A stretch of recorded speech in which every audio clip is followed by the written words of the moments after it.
Hello everyone, welcome to Law Discussion. Today with this presentation, we will learn basics of legal drafting. प्रणाम सभी learned colleagues और aspiring legal professionals. Legal practice में drafting सिर्फ शब्द लिखना नहीं है, ये तो पूरा का पूरा एक स्ट्रैटेजी का गेम है। आज हम एक बहुत ही जरूरी विषय पर बात करने वाले हैं, कोर्ट के लिए पॉइंट्स कैसे बनाएं। अक्सर क्या होता है कि युवा वकील सीधे ड्राफ्टिंग शुरू कर देते हैं, पर बिना मजबूत स्ट्रैटेजी के बनाया गया केस कोर्ट में टिक नहीं पाता। तो चलिए इस पूरी प्रक्रिया को कुछ आसान स्टेप्स में समझने की कोशिश करते हैं। तो जैसा कि मैंने कहा, आइए इससे और गहराई से समझते हैं। देखिए, ये जो स्लाइड है ना, ये अपने आप में पूरी बात कह देती है। हम अक्सर सोचते हैं कि ड्राफ्टिंग का मतलब है सही शब्दों को सही जगह पर रखना। नहीं, असल में ये स्ट्रैटेजी का खेल है। जो सबसे बेहतरीन ड्राफ्ट्स होते हैं ना, वो लिखने से बहुत पहले सोच के लेवल पर ही जीत लिए जाते हैं। ये जो नंबर आप देख रहे हैं 70%, ये शायद आपको थोड़ा हैरान कर दे, है ना, पर ये सच है। इसे आप 70-30 का रूल समझ लीजिए। एक असरदार पिटीशन तैयार करने में ना 70% मेहनत आपकी स्ट्रेटेजिक थिंकिंग, प्लानिंग और पॉइंट्स बनाने में लगती है, और लिखने का काम वो तो बस बचा हुआ 30% है। आज हम उसी 70% हिस्से को मास्टर करने की कोशिश करेंगे।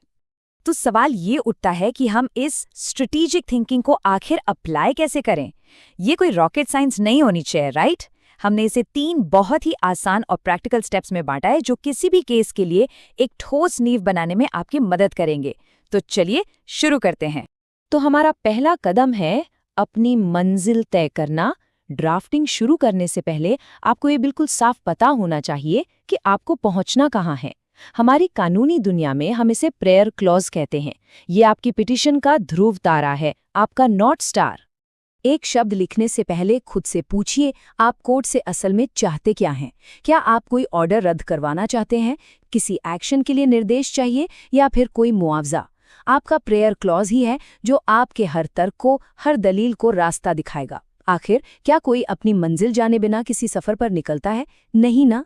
इसे ऐसे सोचिए, आपका प्रेयर क्लॉज एक फिल्टर की तरह काम करता है। आपकी पिटीशन में जाने वाला हर शब्द, हर फैक्ट, हर ग्राउंड इसी फिल्टर से होकर गुजरना चाहिए। अगर कोई पॉइंट सीधे तौर पर उस रिलीफ को सपोर्ट नहीं करता जो आप मांग रहे हैं, तो वो सिर्फ शोर है और आपके केस को बेकार में उलझा रहा है, बस, और कुछ नहीं। ठीक है, तो अब हमें ये पता है कि हम कहाँ जा रहे हैं, हमारी मंजिल क्या है। तो चलिए स्टेप 2 पर चलते हैं। ये वो जगह है जहां असली जादू होता है, क्लाइंट की प्रॉब्लम को एक ठोस लीगल रिलीफ में बदलना। अब जरा इस स्लाइड को देखिए, ये हमारे काम का, मतलब एक वकील के काम का पूरा सार है। क्लाइंट अक्सर हमारे पास अपनी परेशानी लेकर आता है, जैसे सरकार ने मेरे साथ नाइंसाफी की है। अब ये एक बहुत ही सामान्य बात है ना? हमारा काम है इसे एक सटीक कानूनी उपाय में बदलना। क्या यहाँ रिट ऑफ सर्शोराई फाइल होगी, यानी उस ऑर्डर को कैंसिल कराने के लिए, या फिर रिट ऑफ मैंडेमस, मतलब अथॉरिटी को कोई काम करने के लिए मजबूर करने के लिए? जब तक ये रिलीफ साफ नहीं होगा, आप असरदार पॉइंट्स बना ही नहीं सकते, सवाल ही नहीं उठता। चलिए अब आते हैं सबसे जरूरी हिस्से पर, पॉइंट्स बनाना। इस प्रोसेस को आसान बनाने के लिए हम एक ऐसा उदाहरण लेते हैं जिससे हम सब समझ सकते हैं। शादी के लिए लड़की के पिता से अनुमति मांगना। हो सकता है ये आपको थोड़ा पारंपरिक लगे, पर इसके पीछे का जो तर्क है ना, वो कानूनी सोच पर बिल्कुल सटीक बैठता है। यहाँ पर एक 2 स्टेप की प्रक्रिया है। पहला, आपको फैसला लेने वाले की तरह सोचना होगा। इस केस में पिता और कोर्ट में जज, उनकी क्या चिंताएं हो सकती हैं। और दूसरा, आप उन चिंताओं का सीधे जवाब देने के लिए अपने तर्क तैयार करते हैं, जिन्हें हम लीगल भाषा में ग्राउंड्स कहते हैं। तो सोचिए, एक पिता क्या जानना चाहेंगे? आपकी फाइनेंशियल स्टेबिलिटी, आपका कैरेक्टर और आपकी क्रेडिबिलिटी, और क्या आप उनकी बेटी को एक सुरक्षित भविष्य दे सकते हैं? ये वो सवाल हैं जिनका जवाब आपको पहले से ही तैयार रखना होगा। और ये है वो आहा वाला मोमेंट। ये स्लाइड दिखाती है कि कैसे वो उदाहरण सीधे कानूनी सिद्धांतों से जुड़ता है। पिता की फाइनेंशियल स्टैंडिंग की चिंता कोर्ट की प्राइमा फेसी मेरिट्स की जांच जैसी है। कैरेक्टर और क्रेडिबिलिटी का सवाल क्लीन हैंड्स के सिद्धांत से जुड़ता है, जिसका सीधा मतलब है कि आप अच्छी नीयत से अदालत में आए हैं। और भविष्य की सुरक्षा का सवाल आपके कानूनी ग्राउंड्स की मजबूती के बारे में है। सब कुछ कनेक्टेड है। तो ये सोच असल दुनिया में कैसी दिखती है? मान लीजिए आप एक सरकारी ऑर्डर को चैलेंज कर रहे हैं। आपके ग्राउंड्स उन्हीं सवालों से निकलेंगे। क्या नेचुरल जस्टिस का उल्लंघन हुआ? क्या रिकॉर्ड पर कानून की कोई साफ गलती है? क्या अथॉरिटी ने अपने अधिकार क्षेत्र से बाहर जाकर काम किया? आपका हर एक ग्राउंड जज के एक संभावित सवाल का सीधा जवाब होता है। ठीक है, तो अब इन सारी बातों को एक साथ जोड़ते हैं। अगर इस पूरी चर्चा से आप सिर्फ एक बात याद रखना चाहते हैं तो वो ये हो, ड्राफ्टिंग लिखने से ज्यादा सोचने की प्रक्रिया है। चलिए उस 70-30 नियम पर वापस चलते हैं।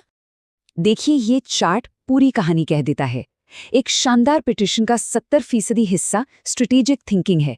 अपनी मंजिल तय करना, क्लाइंट की समस्या को कानूनी राहत में बदलना और कोर्ट के सवालों का अंदाजा लगाकर मजबूत ग्राउंड्स तैयार करना। लिखने तो बस उस मजबूत नींव पर इमारत खड़ी करने जैसा है। तो बॉटम लाइन ये है, एक अच्छा ड्राफ्ट हमेशा साफ सोच का नतीजा होता है। अगर आपकी सोच उलझी हुई है तो आपका ड्राफ्ट भी कंफ्यूजन ही पैदा करेगा। लिखने से पहले सोचने पर समय लगाएं, क्लैरिटी और लॉजिक पर ध्यान दें और फिर शब्द अपने आप सही जगह पर आने लगेंगे। तो जब आप इस सोच को अपनी प्रैक्टिस में अपनाएं तो ये भी सोचें कि आगे क्या। अगली वीडियो में हम इसी मेथड को एक असली प्रॉपर्टी डिस्प्यूट या सर्विस मैटर पर लागू करके देखेंगे। आपके अनुसार कौन सा ज्यादा फायदेमंद होगा, या क्या आप चाहते हैं कि मैं किसी खास केस लॉ पर यह मेथोडोलॉजी लागू करके दिखाऊं? नीचे कमेंट्स में जरूर बताएं। पेशेवर बने रहें और अपनी नींव मजबूत रखें। Welcome to Law Desk Assam. We're here to give AI a human touch. Your legal queries answered with understanding.